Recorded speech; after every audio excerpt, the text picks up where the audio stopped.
Now he's Secretary General of NATO. President Trump upping the ante in the trade war with allies, threatening a 200% tax on alcohol from parts of Europe, costing big for that glass of wine or bubbly.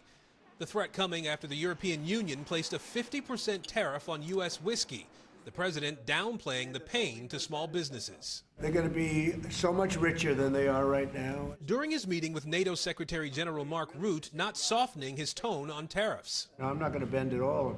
Aluminum or steel or cars.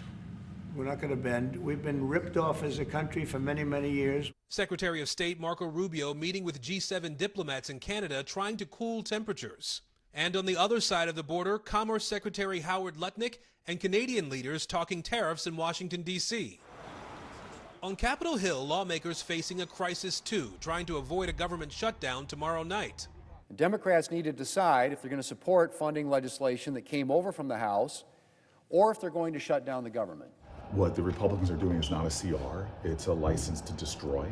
There are things in that are utterly unacceptable, and it's a surrendering of the powers of Congress.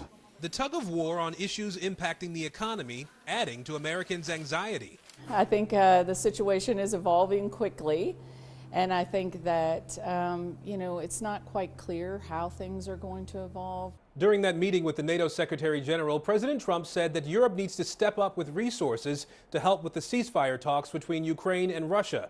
U.S. negotiators are in Moscow, where President Putin today said that while he supports a pause in the fighting, more issues need to be discussed. Ukraine has backed that 30-day ceasefire. Aaron Gilchrist, NBC News, Washington.